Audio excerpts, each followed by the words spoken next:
दोस्तों, काफी बच्चे हमारे देश में ऐसे हैं जो पढ़ने की कोशिश तो खूब करते हैं, पर पढ़ने के बाद वो चीजों को याद नहीं रख पाते और एग्जाम देते वक्त भूल जाते हैं, जिससे कि उनका मार्क्स बहुत कम रह जाता है। लेकिन अब परेशान होने वाली बात नहीं है, क्योंकि इस वीडियो में मैं इसी टॉपिक पे बात करूंगा और बताऊंगा ऐसे 7 आसान तरीके जिससे आप पढ़ी हुई चीजें एग्जाम तो क्या सोते वक्त भी नहीं भूलोगे। तो चलिए वीडियो को शुरू करते हैं। Number 7, read and right method. हमारी पहली तकनीक सबसे ज्यादा इस्तेमाल होने वाली तकनीकों में से एक है। दरअसल दोस्तों, जब भी आप कुछ याद करते हैं तो उसे सिर्फ पढ़ के ना छोड़े, क्योंकि जब आप किसी चीज को सिर्फ पढ़ते हैं तो वो आपके दिमाग में सिर्फ एक शॉर्ट टर्म के लिए रहती है, और फिर जैसे ही आप नई चीजों की ओर बढ़ते हैं तो पुरानी याद रखी हुई चीजें आपके दिमाग से एकदम से निकल जाती है। तो पढ़ करके याद करने के बजाय आप पढ़ने के साथ साथ उसे लिखा जरूर करिए। जब भी आप कोई सब्जेक्ट को याद करते हैं तो आप उसे लिखे। ऐसा करने से आपके दिमाग में उस चीज की एक इमेज क्रिएट हो जाएगी, और जब आपका दिमाग किसी चीज की इमेज क्रिएट कर लेता है तो वे चीजें इंसान लंबे समय तक नहीं भूलता। नंबर 6, सेट ए गोल्स। दोस्तों, कोई भी चीज याद करने से पहले आपको पता होना चाहिए कि आपका गोल क्या है, क्योंकि जब तक आपका कोई गोल नहीं होगा तब तक आप अपने लिए रास्ता नहीं बना पाएंगे। तो कुछ भी याद करने से पहले अपना गोल कुछ सेट कर ले।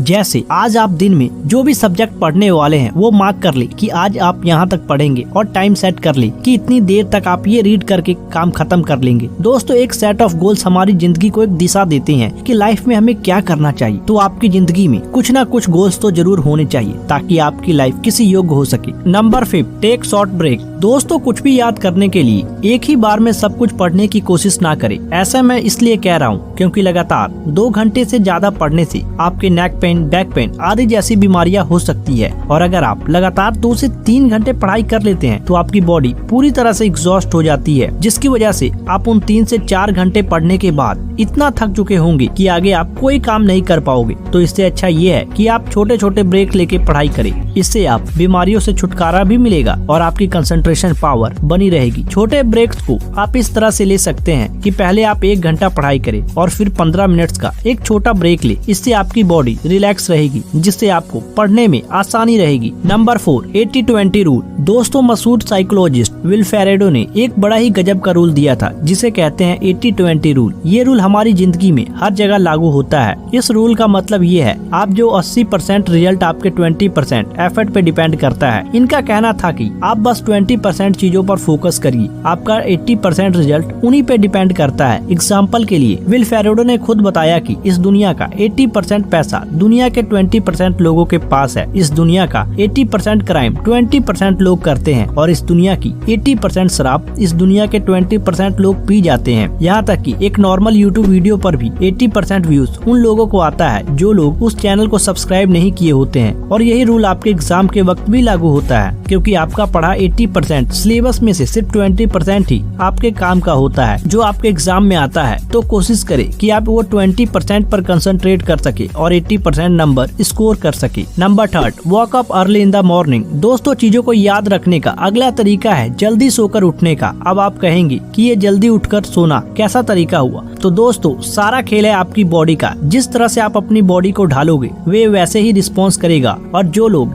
देर में सोकर उठते हैं उन्हें जल्दी सोकर उठने वालों के मुकाबले दिन का कम समय मिलता है, क्योंकि आधा समय वो सोकर ही व्यर्थ कर चुके होते हैं। आपने देखा होगा कि क्लास के टॉपर हमेशा जल्दी सोकर उठते हैं। ऐसा इसलिए क्योंकि वे जानते हैं जल्दी उठने से उनका दिमाग फ्रेश रहेगा और उन्हें आलस भी कम लगेगा। और तो और सुबह उठने से आपको शांति और ज्यादा टाइम भी मिल जाएगा, क्योंकि सुबह के वक्त कम ही लोग उठते हैं। तो 6 से 8 बजे तक का टाइम पूरी तरह आपका ही रहता है। तो दोस्तों, कोशिश करिए कि सुबह जल्दी उठकर आप अपनी पढ़ाई कर सकते, क्योंकि कई स्टडीज में कहा गया है कि आपका दिमाग सुबह में ज्यादा एक्टिव होता है। Number 2, understand the subject. दोस्तों, अगर आप कोई भी चीज सिर्फ रटेंगे तो वे आपके दिमाग में सिर्फ कुछ देर के लिए रहती है। तो रटने के बजाय कोशिश करें कि आप जो भी कंटेंट पढ़े उसे समझ कर पढ़े। ये तरीका अक्सर आपके टीचर्स ने भी आपको बताया होगा, पर बहुत कम लोग ही इसका इस्तेमाल करते हैं। ये तरीका बहुत काम का है। दरअसल जब आप कोई चीज समझ के पढ़ते हैं तब आपका दिमाग उस चीज की एक इमेज क्रिएट करके आपके दिमाग में स्टोर कर देता है, जो आपके दिमाग में एक लॉन्ग टर्म तक रहती है। और ये इस तरह है जैसे जब आप कोई मूवी को एक बार देख लेते हैं